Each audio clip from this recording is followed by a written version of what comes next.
ओम श्री गणेशाय नमः। हर हर महादेव।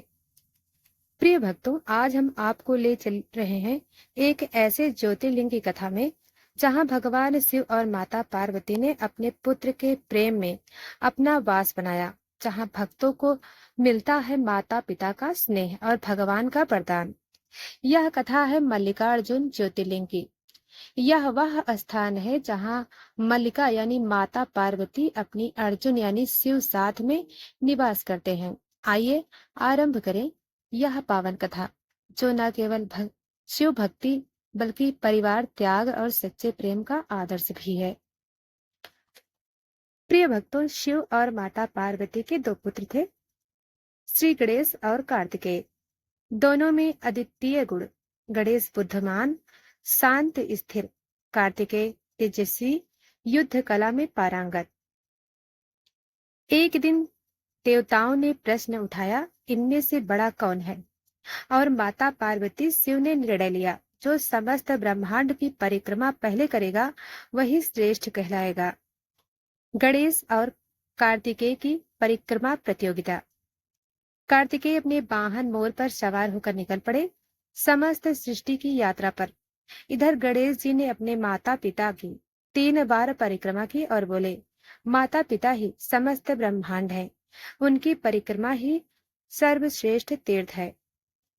शिव और पार्वती अत्यंत प्रसन्न हुए, गणेश को विजयी घोषित किया। प्रिय भक्तों, जब कार्तिकेय लौटे और देखा कि वे पराजित घोषित कर दिए गए हैं, वे अत्यंत क्रोधित और आहत हुए। उन्होंने कहा, मैंने समस्त ब्रह्मांड की परिक्रमा की, फिर भी मेरा त्याग क्यों? उनके भीतर स्वाभिमान और वैराग्य दोनों जाग उठे।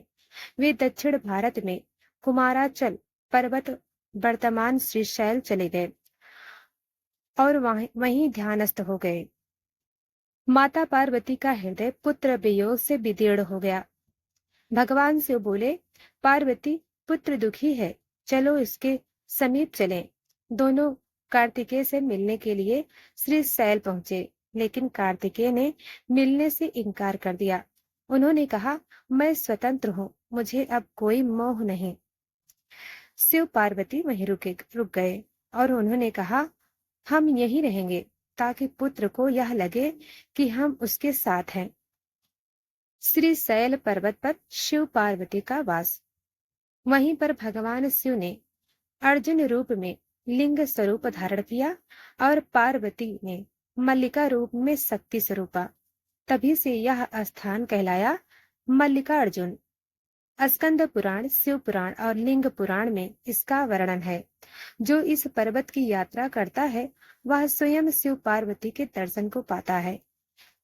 ऋषि ब्रह्मनंद की कथा।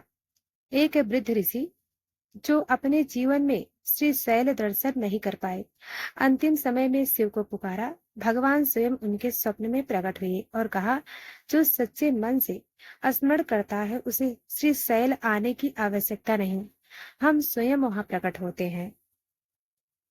प्रिय भक्तों, शिव भक्त नाग कुमार की कथा।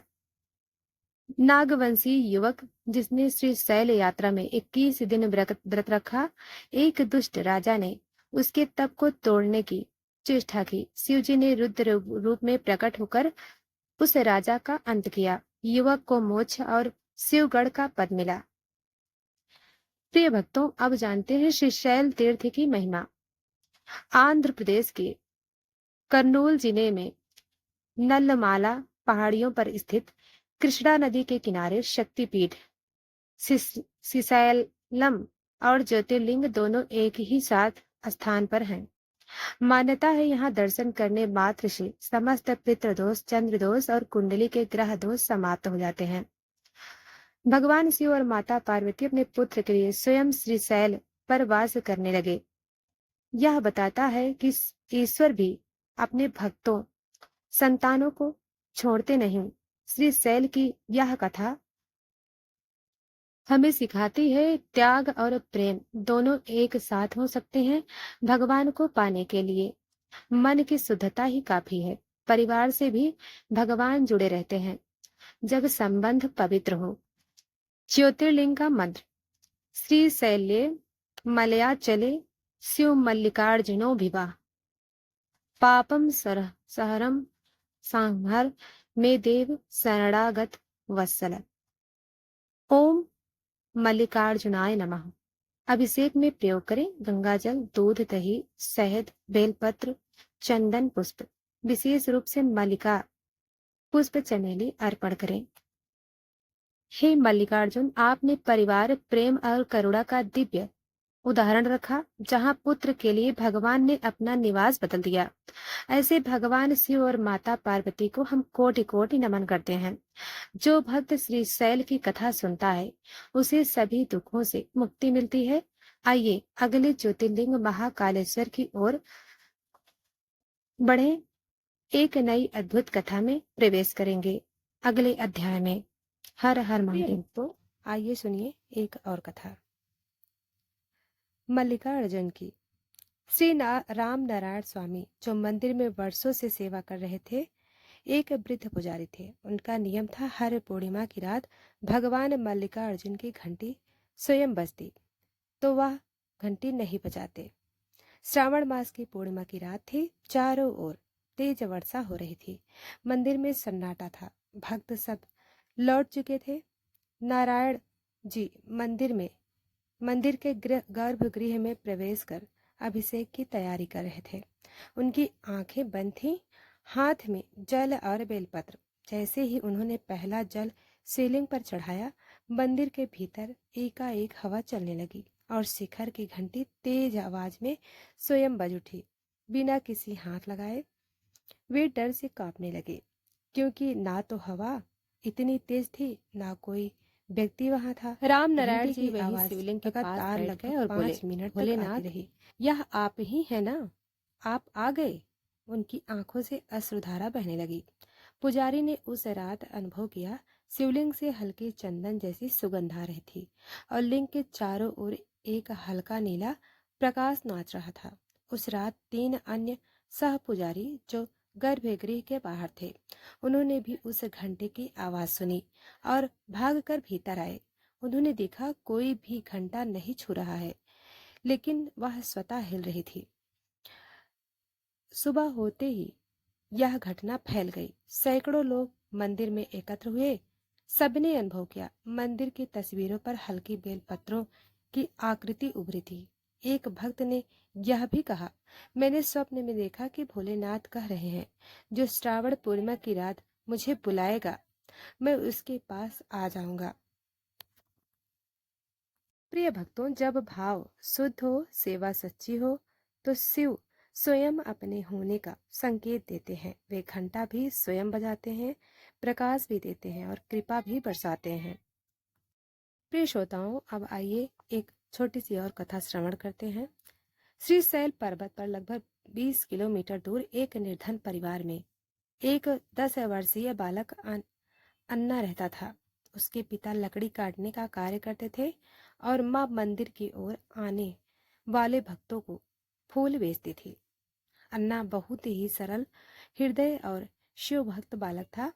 हर दिन दूर से ही वह मंदिर के शिखर को देखकर ओम नमः शिवाय करता। एक दिन माँ ने उससे पूछा, क्या चाहिए तुझे जन्मदिन पर?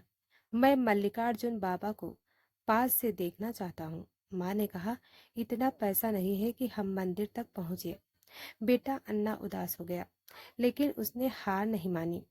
उस रात अन्ना ने घर के कोने में एक दीपक जलाया और शिव की तस्वीर के आगे बैठकर कहा, हे बाबा मल्लिकार्जुन, सबको दर्शन देते हो, मुझे एक बार सपने में आ जाओ।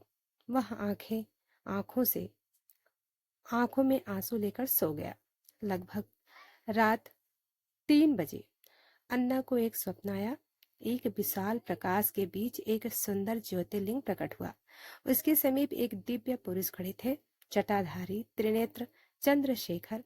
उन्होंने अन्ना को बुलाया और कहा, बेटा तू सच्चा भक्त है, मैं तेरे भीतर ही रहता हूँ। जब भी बुलाएगा मैं आ जाऊंगा। सुबह उठते ही अन्ना रो पड़ा, लेकिन ये आंसू आनंद के थे। अन्ना की माँ ने देखा कि दीपक जो रात को बुझ गया था, वह स्वयं जल रहा था। जिस तस्वीर के आगे अन्ना ने पूजा की थी, वहां बेलपत्र की आकृति उभरी थी। उसी सप्ताह मंदिर के एक सेवक ने अन्ना को बुलाया और कहा, बेटा, किसी ने तुम्हारा नाम दान पात्र में डाला है, चलो तुम्हें मल्लिकार्जुन जी के दर्शन कराने ले चलें। अन्ना मंदिर पहुंचा और स्वप्न में देखे हुए शिवलिंग को सामने पाया। आज का अन्ना बड़ा हो चुका था। वह मंदिर परिसर में आने वाले बच्चों को भोलेनाथ की कथाएं सुनाता है और बताता है, अगर तुम सच्चे मन से पुकारोगे, शिव जरूर उत्तर देंगे, जैसे उन्होंने मुझे दिया। प्रिय श्रोताओं, श्री शैल के पर्वत पे शिव आज भी एक बालक की पुकार पर उत्तर देते हैं। जहाँ संसार का अधिकार देखता है, वहाँ शिव केवल प्रेम देखते हैं। ऐसे करुणामय मल्लिकार्जुन को कोटि कोटि नमन। हर हर महादेव।